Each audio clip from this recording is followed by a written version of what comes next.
हाँ जी, तो अस्सलाम वालेकुम। तो स्टूडेंट्स, जो हमारा नेक्स्ट चैप्टर है, इनकी जो आपके चैप्टर नंबर 4 था, इसके दो पोर्शन थे, एक था लिक्विड और एक था सॉलिड्स। तो आज हम स्टार्ट करने लगे हैं सॉलिड्स। सॉलिड्स क्या होते हैं? वो कहता है those substances which are rigid, hard and having definite volume and can not flow are called solids. या दूसरे लफ्ज़ों में आप ये कह सकते हैं कि those substances which have a specific shape and specific volume are known as solids. अगर हम बात करें तो बच्चे सॉलिड्स बनते किन से हैं? इनमें भी बच्चे एटम्स भी होते हैं, जस्ट लाइक मेटल्स हैं, तो इनके अंदर मेटालिक बॉन्डिंग होके जो है वो भी सॉलिड मटेरियल बनता है। या फिर आपके पास जो है वो साल्ट्स होते हैं, उनके अंदर आइंस जो हैं वो आपस में उनके अंदर स्ट्रांगली इंटरमोलिकुलर फोर्सेस जो हैं वो प्रेजेंट होती हैं, जिसकी वजह से वो सॉलिड स्टेट में होते हैं। या फिर अदर मॉलिक्यूल्स होते हैं जो कि कोवेलेंट होते हैं, लाइक शुगर, तो वो भी आपस में क्लोजली पैक्ड होके जो है वो एक डेफिनेट शेप और वॉल्यूम के जो है वो स्ट्रक्चर बनाते हैं, जिनको हम सॉलिड्स का नाम देते हैं। तो मुझे पता चलता है पहली बात ये कि जो सॉलिड्स होते हैं इनमें सबसे स्ट्रॉन्गेस्ट कोहेसिव फोर्सेस होती हैं, या फिर आप कह लें इंटरमॉलिक्यूलर फोर्सेस होती हैं, जिनकी वजह से ये जहाँ पे एटम्स या मॉलिक्यूल्स इनके प्रेजेंट होते हैं वो अपनी जगह से हिल भी नहीं सकते, यानी कि आप कह लें वो स्टिल अपनी पोजीशन पे ही रहते हैं। हाँ, जिस तरह से अब वाटर के मॉलिक्यूल्स हैं वो ऑल टाइम रैंडमली मूव करते हैं, इसी तरह से गैसेस के मॉलिक्यूल्स हैं वो भी ऑल टाइम रैंडमली मूव करते हैं, लेकिन उनकी स्पीड ज़्यादा होती है एज़ कम्पेयर टू लिक्विड। लेकिन जब हम सॉलिड्स की बात करते हैं तो बच्चे इनके अंदर जो मॉलिक्यूल्स हैं वो क्लोजली पैक्ड होकर डेफिनेट शेप और स्ट्रक्चर बनाते हैं, जिनके मॉलिक्यूल्स जो हैं वो कभी भी मूव नहीं करते, तो उनको हम एक हवाले से नाम दे देते हैं जी, वो सॉलिड्स होते हैं। अच्छा बच्चे, अगर हम बात करें ना तो सॉलिड्स की दो बड़ी टाइप्स होती हैं। एक वो होते हैं जिनको हम क्रिस्टलाइन सॉलिड्स कहते हैं, और एक वो होते हैं जो एमॉर्फस सॉलिड्स होते हैं। क्रिस्टलाइन और एमॉर्फस सॉलिड में जो सबसे बड़ा डिफरेंस है वो बच्चे ये है कि क्रिस्टलाइन सॉलिड्स वो सॉलिड्स होते हैं जिनकी कोई ना कोई एक डेफिनेट ज्योमेट्रिकल शेप होती है, लेकिन जो एमॉर्फस होते हैं इनकी कोई इरेगुलर, मतलब यानी कि इरेगुलर शेप होती है, इनकी कोई मखसूस शेप नहीं होती।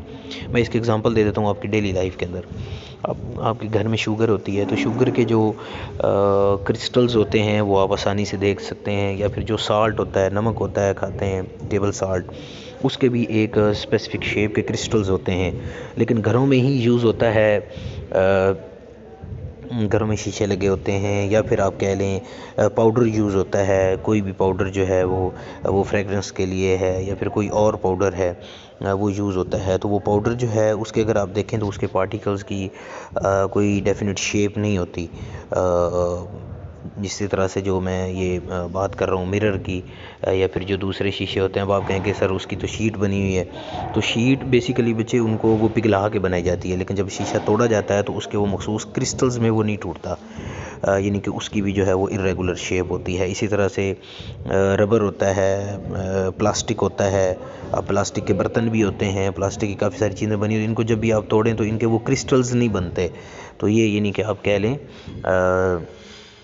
इनको हम एमॉर्फस सॉलिड का नाम दे देते हैं। और एक और बात, अगर मैं बात करूं क्रिस्टलाइन सॉलिड्स की, अब जिस तरह से नमक है तो उसका एक स्पेसिफिक उसका मेल्टिंग और बॉइलिंग पॉइंट है, अबाउट 800 डिग्री सेल्सियस पे वो मेल्ट होता है, और मोर देन 1000 डिग्री सेल्सियस पे वो जाके बॉयल होता है, यानी कि अबाउट 1400 डिग्री सेल्सियस पे जो है वो बॉयल होता है। तो बच्चे इतने टेम्परेचर पे जाके, यानी कि हमेशा जब भी आप साल्ट लेंगे NaCl, तो वो उसका यानी कि एक स्पेसिफिक क्या होता है, मेल्टिंग और बॉइलिंग पॉइंट। लेकिन जो अमॉर्फस सॉलिड्स होते हैं ना, इनका कोई मखसूस मेल्टिंग और बॉइलिंग पॉइंट नहीं होता, ये भी इनकी एक बड़ी प्रॉपर्टी है। फिर अगर मैं बात करूँ तो क्लीवेज प्लेन्स की बात आ जाती है। क्लीवेज प्लेन क्या होता है? ये जब आप क्रिस्टल्स को ब्रेक कर रहे होते हैं तो वो जहाँ जहाँ उनके, ये आगे हम ये पढ़ेंगे सॉलिड्स के बारे में जब बात आएगी डिटेल, तो जिस तरह से ये अरेंजमेंट हुई हुई है मॉलिक्यूल्स की, इस तरह से अरेंजमेंट, यानी कि जब भी इनको ब्रेक किया जाता है तो ये देखो ना, उसने एक लाइन ड्रॉ की हुई है इस तरह से B से C की तरफ, तो इस तरह से ये कभी ब्रेक नहीं होता। यानी कि ये अगर ब्रेक होगा तो एक एटम पूरे का पूरा जो है वो दूसरे एटम से जो है वो जुदा हो जाएगा। यानी कि इनके ना अगर यानी कि फॉर एग्जांपल 4 क्रिस्टल्स हैं ना, वो आपस में अटैच हुए हैं, जब उनको ब्रेक करेंगे ना वो चारों क्रिस्टल्स अलग अलग होंगे, ना कि वो एक क्रिस्टल जो है वो बीच में से ब्रेक होगा। तो इस तरह से क्लीवेज प्लेन जो इनका होता है, लेकिन एमॉर्फस का नहीं होता। फिर बात हम कर लें हीट ऑफ फ्यूजन की। ये वही वो मेल्टिंग पॉइंट ही इसका वो बनता है। They have a definite and characteristic heat of fusion, यानी कि इनकी वही वो एक मखसूस हीट ऑफ फ्यूजन है जो ये अब्जॉर्ब करके जो है वो आप कह लें मेल्ट होते हैं, लेकिन एमॉर्फस का वो नहीं होता। फिर इसी तरह से ये एनाइसोट्रोपिक होते हैं जो क्रिस्टलाइन सॉलिड्स होते हैं, और ये जो है ये आइसोट्रोपिक होते हैं। ये बच्चे आइसोट्रोपी और एन आइसोट्रोपी, ये आगे यहाँ पे ये देखें, ये पूरी की पूरी उनकी प्रॉपर्टीज़ आ रही हैं। एन आइसोट्रोपी होती क्या है, मैं थोड़ा सा बता देता हूँ। The phenomena in which crystalline solid show variation in certain physical properties depending upon the direction is called an isotropy. तो यानी कि ये यानी कि कुछ डिफरेंट फिज़िकल प्रॉपर्टी, जिस तरह से यहाँ पे ना ये एक इन्होंने बनाया हुआ है ये ग्रेफाइट का पीस, तो इसके अंदर यानी कि जब करंट पास आउट करना हो तो ये मतलब इस तरह से जो है वो स्ट्रेट लाइन में पास हो जाता है। लेकिन अगर आप इस तरह से या इस डायरेक्शन में अगर आप किसी और डायरेक्शन में करंट पास करना चाहें तो वो नहीं होता, तो इसको वो एनाइसोट्रोपिक का नाम देता है। तो यानी कि एमॉर्फस जो हैं वो आइसोट्रोपिक होते हैं, लेकिन जो क्रिस्टलाइन सॉलिड्स हैं ये एनाइसोट्रोपिक होते हैं। इनको ट्रू सॉलिड्स का नाम दिया जाता है। ये स्यूडो सॉलिड्स होते हैं, यानी कि जस्ट लाइक सॉलिड्स होते हैं, लेकिन प्रॉपर ये सॉलिड्स में फिर नहीं आते। क्यों? क्योंकि इनकी कोई स्पेसिफिक जो है वो क्रिस्टलाइन शेप नहीं होती, और बाकी एग्जांपल मैं ऑलरेडी दे चुका हूँ। इसके बाद आगे बच्चे मैं मज़ीद लेके चलूँ तो हमारे पास आता है amorphous solids like glass also called super cooled liquids, यानी कि जो अमॉर्फस सॉलिड्स होते हैं यानी कि जिनकी कोई स्पेसिफिक शेप नहीं होती, जिसमें ग्लास का भी जिक्र था, शीशे का जिक्र था, अब उसी की बात होने लगी है। वो कहता है amorphous substances are those whose constituent atoms, ions or molecules do not possess regular ordinary arrangement, यानी कि इनकी रेगुलर अरेंजमेंट नहीं होती। ये तो बात वही होगी कि ये अमॉर्फस सॉलिड्स हैं। Many crystalline solids can be changed into amorphous solids by melting them and then cooling the molten mass rapidly, यानी कि फॉर एग्जांपल यही जो शीशा है आपके पास, इसका आप क्या कर लें, इसके अंदर जो सिलिकॉन डाइऑक्साइड के ये जो मॉलिक्यूल्स होते हैं, इनको जब आप हीट अप करते हैं तो ये मेल्ट हो जाते हैं। वैसे तो आपको इनको टाइम देना चाहिए ना, कि अपने उस टाइम के मुताबिक जो है ये इनके मॉलिक्यूल्स अरेंज हों, और अरेंज होने के बाद ये फिर कोई ना कोई एक स्पेसिफिक शेप बनाए। लेकिन जब हम इन्हें क्या करते हैं, रैपिडली कूल करते हैं, बहुत जल्दी हम इनको ठंडा करते हैं, तो ये फिर क्या होते हैं, वो इरेगुलर पीसेस के अंदर जो है वो चेंज हो जाता है। तो फिर हम कहते हैं चूँकि वो उनकी रेगुलर शेप नहीं होती, इस वजह से हम उन्हें अमॉर्फस सॉलिड का नाम दे देते हैं। In this way the constituent particles do not find time to arrange themselves. These substances have solid state properties and virtually complete maintenance of shape and volume. ये फिर वही बात है जो मैंने अभी बात की है कि अगर हम उन्हें टाइम नहीं देते कि वो अपने टाइम के अंदर वो अरेंजमेंट करें, तो फिर उससे पहले उनकी इरेगुलर ही अरेंजमेंट हुई होती हैं, तो जिसकी वजह से वो फिर इरेगुलर शेप के ही वो क्रिस्टल्स बनाते हैं, इसलिए हम उनको अमॉर्फस सॉलिड का नाम दे देते हैं। But they are in fact liquid cooled below their freezing point without crystallization. Therefore amorphous solid like glass is also called super cooled liquids. यानी कि फॉर एग्जांपल जिस तरह से ये शीशा है, इसका जो फ्रीजिंग पॉइंट है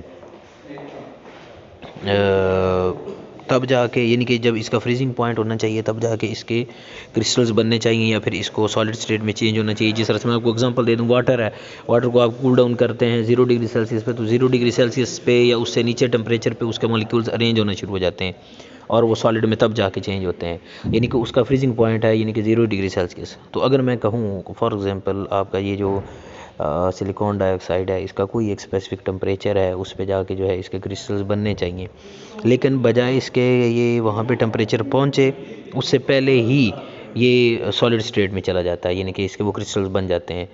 तो यानी कि बिफोर द फ्रीजिंग पॉइंट ये सॉलिड स्टेट में चेंज हो जाता है, इसकी वजह से हम इसे सुपर कोल्ड लिक्विड का नाम भी दे देते हैं। तो ये भी बहरहाल अमॉर्फस सॉलिड की ही एक एग्जांपल है। फिर वो कहता है कि how can we convert crystalline solids into amorphous solids. तो ये बच्चे ऊपर भी बात हुई है कि अगर कोई हमारे पास सब्सटेंस है, उसको आपने मेल्ट कर लिया है, लाइक सोडियम क्लोराइड ही है, उसको आपने मेल्ट कर लिया है, मेल्ट करने के बाद अब उसे वैसे एक नॉर्मली उसे कूल डाउन होना चाहिए, तब जाकर उसके जो है वो प्रॉपर क्रिस्टल्स बनेंगे। लेकिन क्या होता है कि जब आप सोडियम क्लोराइड को जब आप क्या करते हैं, हीटअप करते हैं, हीटअप करने से जब वो मेल्ट हो जाता है, उसके मॉलिक्यूल्स की जो अरेंजमेंट है वो चेंज होना शुरू हो जाती है। तो फिर जब उसे आप रैपिडली कूल करते हैं तो उस वक्त यानी कि उन मॉलिक्यूल्स को अरेंज होने के लिए वो टाइम नहीं मिलता। अरेंजमेंट से पहले पहले जब वो मॉलिक्यूल्स जिस तरह से वो इरेगुलर वो सीक्वेंस में पड़े होते हैं, इसी तरह से जो है वो आपस में मिलके वो क्रिस्टल्स में चेंज हो जाते हैं। फिर उसको हम क्या नाम दे देते हैं जी, वो अमॉर्फस सॉलिड में वो चेंज हो गए हैं। इसके बाद एक और क्वेश्चन बनता है, व्हाट आर क्रिस्टलाइट्स। ये सारा इंट्रोडक्शन है सॉलिड का, उसके अंदर ये बच्चे सारे के सारे क्वेश्चंस बनते हैं। क्रिस्टलाइट्स क्या होते हैं? देखिए मैंने अभी बात की है अमॉर्फस सॉलिड्स, जिस तरह से सोडियम क्लोराइड है, उसको आपने मेल्ट किया हुआ है, आपने उसे रैपिडली कूल किया है, तो उसके मॉलिक्यूल्स को अरेंजमेंट के होने का टाइम ही नहीं मिला, तो उससे पहले ही वो क्या हो गए हैं, आप कह लें उनके अरेंजमेंट हो के एक इरेगुलर अरेंजमेंट हो के वो सॉलिड स्टेट में चेंज हो गए हैं, जिनको हम एमॉर्फस सॉलिड का नाम कहते हैं। लेकिन उन्हीं के अंदर ही कुछ ऐसे पार्टिकल्स होंगे, कुछ ऐसे स्मॉल क्रिस्टल्स लाइक, प्रॉपर वो क्रिस्टल्स नहीं होंगे लेकिन क्रिस्टल्स लाइक जो है वो वहाँ पे कुछ ऑब्जेक्ट्स आपको नज़र आएंगे एमॉर्फस सॉलिड के अंदर भी। उनको हम क्रिस्टलाइट्स का नाम दे देते हैं, नॉट क्रिस्टल्स, क्योंकि क्रिस्टल्स जो होते हैं वो प्रॉपर क्रिस्टल्स होते हैं, और जो क्रिस्टल लाइक स्ट्रक्चर होते हैं उसके अंदर, तो उनको हम क्रिस्टलाइट्स का नाम दे देते हैं। तो इस तरह से ये बच्चे जो इंट्रोडक्शन है सॉलिड का, उसके अंदर ये सारी चीज़ें आती हैं, ये आपने कर लेनी है, फिर इंशाल्लाह नेक्स्ट लेक्चर में बात होगी।